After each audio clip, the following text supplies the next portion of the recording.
Today's job market is absolutely cooked. Today I'm going to walk you through that, how I got graduate scheme at 21 in 2025, quite possibly the worst job market we've ever seen. So for context, I'm an economics graduate at Russell Group Uni, and I started applying at the very start of my third year of uni so that I could get jobs for this September coming. Now, that's one thing you got to know. If you want a job for next year, you've got to start applying a whole year before. It's brutal, I know. You might not even want the job initially. You might change your mind, but that's just how the system works. You're not going to be able to apply for a job in August or March or whatever and then start in September. You've got to apply in August the year before to do a job in September next year. So that's the first thing. If you want to apply to jobs, you've got to apply early. So how was I able to apply to jobs as soon as they came out? Well, that's the first thing.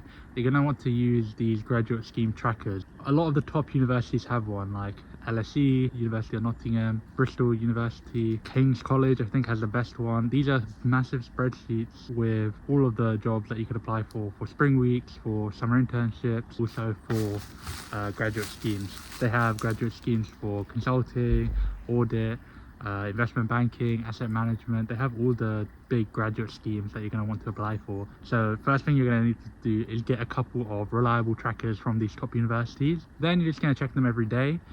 Usually these trackers get updated like a day late. Let's say a job at EY opens on Monday, the tracker will probably show it on Tuesday. That's the cost of using, you know, a tracker which has like 100 different jobs on it for a few people to update.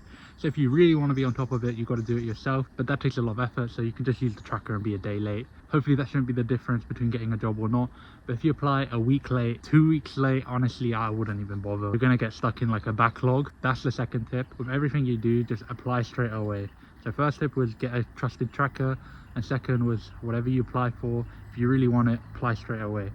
So I think I applied to like 70 jobs on a tracker. A lot of them were in like consulting or audit related, because I realized by third year that I don't want to do investment banking or asset management. Yeah, I applied to like 70 jobs. For all of those jobs I have to submit a CV, potentially a cover letter, and do the first stage, because those are usually automated, so that would be like a maths test, verbal reasoning test, whatever. And so of those 70 jobs, I think I probably got through to the next stage for about 10. So they're very selective. They probably only take like 20% of people after the first stage, just because they're selective. There were so many people, they just got cut applications somehow. And then of those 10 jobs that got through to the next stage, I eventually, you know, got to like 5 assessment centers, and then of those 5 assessment centers I got to 1 offer, which is for the job that I got in the end. Now I'll explain how I got that specific job. For my job I had to put in a CV, which is pretty standard stuff, and then once that CV got scanned, I then got given 4 questions I had to answer, which were 250 words each, and then I did that, looked at the website and tried to make it applicable. And then once I did those 4 questions, I then had to do a maths test, which I passed. And then after that maths test, I had a telephone interview. And then after that telephone interview, I had an assessment center. If you don't know what an assessment center is, it's basically the final round of any job application. And rather than a single interview or a single task, it's a whole day event where you have to do about 5 tasks. So in my assessment center, I had an interview, I had a group task, I had an individual task, and I had like a little like essay / assessment that I had to do. So that's about 4 or 5 different things within my assessment center. That's typically how they go. You got to do like 4 or 5 different final stage events at your assessment center. Yeah, in the end it went well. I got feedback after like 2 weeks saying that I got the job. I did do other assessment centers. I got offered 5 assessment centers across 5 different companies, but I only did 3 because I kind of got a job that I was happy with and didn't want to apply anymore because applying is torturous. I only did 3 in the end. I think I failed the other 2 due to like the most minor things. Like I think in 1 I failed because I was doing a group task and like they said my presentation wasn't that good. I mean, I'm sorry I couldn't do a good presentation over a completely hypothetical and bullshit scenario that well. And then for the other one, I think I just got put on a waiting list, and then I just never really heard back from them. But yeah, I would say it's pretty brutal. I mean, all of these assessment centers, I talk to people and they'd all be saying that they're doing a gap year. So I think I'm really happy to just get a job finishing uni. As I mentioned before, you know, I got 4 A stars and I'm about to get first class. So honestly, before uni I was expecting like, oh, I'm going to be in investment banking, I'm going to be like a millionaire. But genuinely, seeing how shit this job market is, I really had to taper my expectations. You know, last year before I was applying to these